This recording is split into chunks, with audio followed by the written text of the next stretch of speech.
अस्सलाम वालेकुम जी। तो मैं इस मरतबा इस वक्त मौजूद हूँ एडनबरा के यहाँ ये डाउन टाउन के करीब, और ये जो है स्कॉटिश पार्लियामेंट की बिल्डिंग है। और हमेशा मैंने सोचा है कि एक पार्लियामेंट कहाँ पे वाक़या है और इसमें आप कितनी आसानी से जा सकते हैं। इससे इस बात का पता चलता है कि वहाँ के लोगों का वहाँ की जो मुंतखब नुमाइंदे उनके साथ क्या रिश्ता है। तो अगर एक पार्लियामेंट में आप जा नहीं सकते, वहाँ के नुमाइंदों से आप मिल नहीं सकते, इसका मतलब है कि कितने वो नुमाइंदे लोगों से दूर है, कितना उनमें फ़ासला है।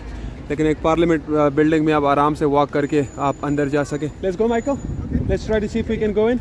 आराम से ये देखें, आम लोग बिल्कुल पार्लियामेंट के सामने बैठे हुए हैं। तो यहाँ के जो ये स्कॉटलैंड की पार्लियामेंट है, तो मतलब स्कॉटलैंड के ऑल अक्रॉस स्कॉटलैंड के जितने अवामी नुमाइंदे हैं वो यहाँ पे मुंतखब होकर आते हैं। और ये देखें यहाँ पे आज का एजेंडा लिखा हुआ है कि आज यहाँ पे क्या चल रहा है और क्या चीज़ चल रही है। और ये पार्लियामेंट बिल्डिंग है, तो बिल्कुल मतलब यहाँ के जो आम दूसरे बिल्डिंग्स वगैरह है बिल्कुल वैसी ही जगह है, और इसमें आप आराम से अंदर जा सकते हैं। और मिसाल के तौर पे अगर वो यहाँ पे के जो मुख्तलिफ नुमाइंदे हैं वो भी अगर आते हैं, तो बिल्कुल एक आम लोग जिस तरह होते हैं तो उसी तरह मिसाल के तौर पे एक देखें, बस एक जिस तरह दो सिक्योरिटी गार्ड खड़े हुए ऐसे, तो दो कहीं पे भी आपको खड़े हुए नज़र आ जाएंगे। Let's go see a little bit behind there and then we can come back and see. I just want to see the like the hill and like the place around. Is that the palace? The British monarchy? Scottish palace. Yeah. Oh my goodness. So that's the one that has entry fee? Yeah, £20. So this belongs to King Charles? Yeah. Oh my And goodness. that's why I went up there today. Well, do they have a protest place? Because I want to protest for all the plunder and all the mistreatment of United India back in the day. Me too. By Charles' ancestors. Me too. What are you gonna complain about? I mean, like you want to say to the It was camera? wrong. It was, and you want to complain about what they did to America? No, because America. America won. That's what you did. Yeah, baby, let's go.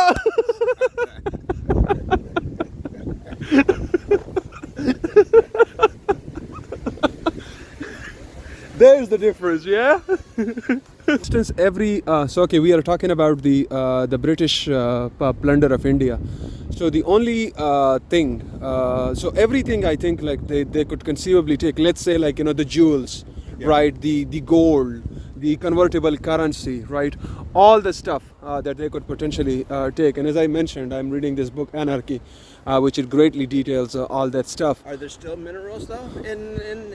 But the minerals, right? So back in the day, you don't even have that technology. For instance, of course, they didn't take marble. How are you going to take marble? They can't take marble today because it's not economically viable. Yeah.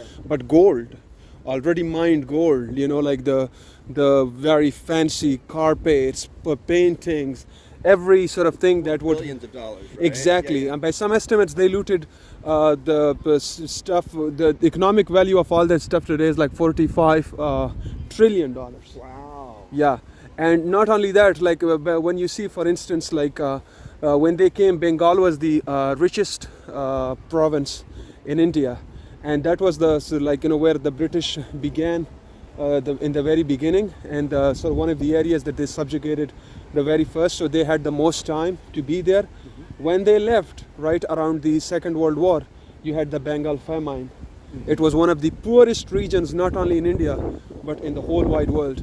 And even today, and it was because of that devastation and that divisions that they sowed and everything that they did. And Churchill later on, of course, called the residents there like termites, that sort of people that deserve to die. So मौसम अचानक जो है बहुत तब्दील हो गया.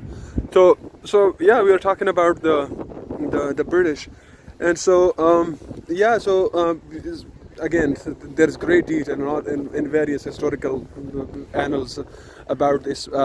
But another thing was they did, like, you have to look at the relative place of Britain when the British came to India, and the relative place of Britain after when they left. Right, and all the sort of the marvels that the British, and of course a British person might say that I'm greatly reducing that to just the let's say the plunder of they would say, well, we brought this infrastructure. They would say, let's say that we had great scientific advancements, and that our own development was very indigenous and we had great industrial revolution.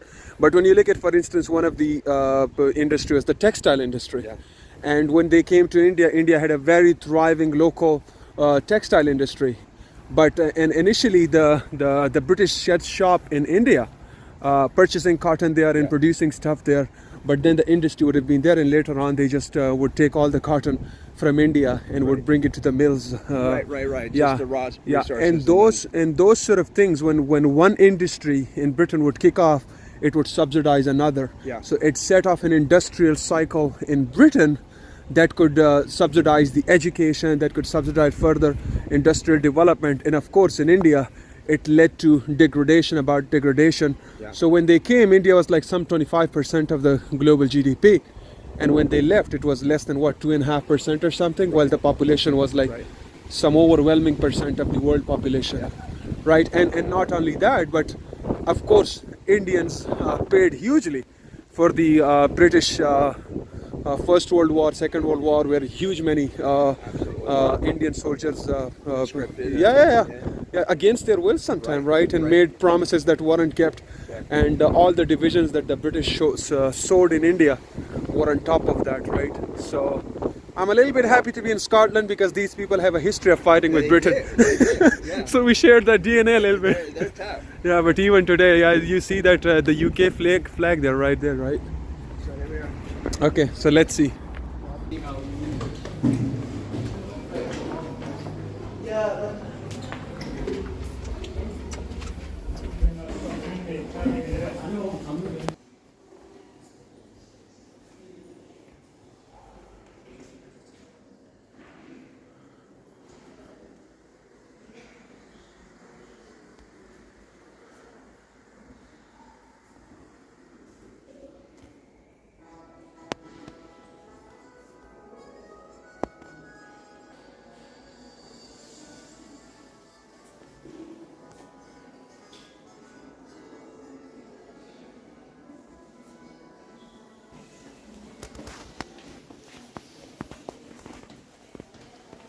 Let's do it.